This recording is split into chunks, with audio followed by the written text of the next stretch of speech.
কি কেমন লাগছে দেখতে? মনে হচ্ছে না ঝুড়ির মধ্যে? হ্যাঁ, ঠিক এই জিনিসটা আজকে আপনাদের দেখাবো, মন দিয়ে দেখুন। হ্যাঁ, আগে থেকে ক্ষমা চেয়ে নিচ্ছি, ভিডিওটা কিন্তু একটু বড় হবে।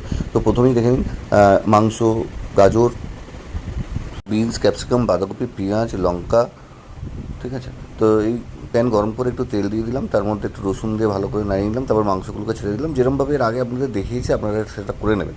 তো মাংস ভালো করে নাড়িয়ে একটুখানি মশলা টশলা দিয়ে আপনি যে মশলাটা আপনার ভালো লাগে সেই মশলাগুলো দিয়ে একটু ভালো করে সুন্দর টেস্টে একটু ভিনিগার দিয়ে দেবেন, গোলমরিচ দিয়ে দেবেন। ভিনিগারটা দিলে একটু টেস্টটা অন্যরকম লাগে। তারপরেই ওগুলোকে মাংসটাকে তুলে রেখে দিয়ে এবার বাকি সবজিগুলোর পালা। সবজিগুলোকে ভালো করে দিয়ে সবকটা সবজিকে দিয়ে আলাদা করে নাড়াতে থাকুন। একটু নুন, চিনি, একটু ভিনিগার দিয়ে ভালো করে গোলমরিচ এগুলো দিয়ে এবার মাংসটাকে দিয়ে একটু সস টস দিয়ে নাড়িয়ে ব্যাস এবার রেডি।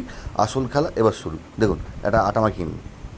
আটাটাকে খুব সুন্দর করে বেলে নিয়ে এরকম মধ্যেখান থেকে একটা দাগ দিয়ে দিন। তারপর দেখেছেন এই স্টিলের গ্লাস সবাই ঘরেই আছে।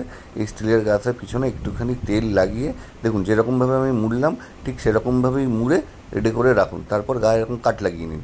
দেখুন, কাঠটা লাগানোর পরেই কিন্তু ওইদিকে একটা বাটিতে আপনারা তেল গরম করে নেবেন। আমি কড়া নিইনি, কারণ অনেকটাই তেল লাগবে। তো এমন একটা উঁচু টাইপের বাটি নিয়েছি যার মধ্যে এই গ্লাসটাকে চোবানো যায় এবং এই বাকেটটা যাতে ওর মধ্যে ঢুকে যায় তেলের মধ্যে, সেইভাবেই আপনারা কোনো বাটির মধ্যেই তেল নেবেন। গ্লাসটা কিন্তু খুব গরম হয়ে যাবে, সাবধান।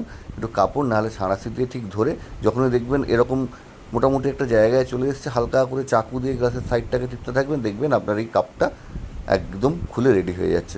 তারপর ভেতরটার পালা। এবার ভেতরটাকে ভালো করে তেলের মধ্যে চুবিয়ে একটা সুন্দর করে দেখবেন যখন কালার হয়ে আসবে তখন তুলে নিন। দেখুন এই বাকেট পুরো এরকম হবে, আর এটা খুব শক্ত, এরকম ভাববেন না কিন্তু ভেঙে যাচ্ছে। দেখুন আবার আপনাদের আরেকটা আমি করে দেখালাম, ঠিক ওরকমভাবেই চোবাবেন গ্লাসটাকে।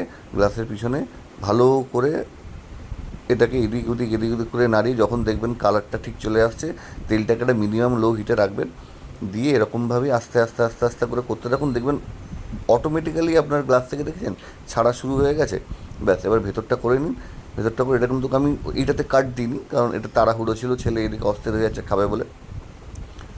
তো তারপর কি বাকেটটা কিন্তু খুবই শক্ত হয় আর একদম মচমচে হয়, দারুণ খেতে লাগবে। আপনি খালি বাকেটটাও খেতে পারেন। তো যাই হোক, এই বাকেটের মধ্যে এবার আমাদের যে এই পুরটা আমরা তৈরি করেছিলাম সেটা একটু একটু একটু একটু করে ভরে দিলাম। ভরে দিয়ে এই দেখুন প্লেটিং করেছি। বানান, খেয়ে বলবেন কেমন লাগবে।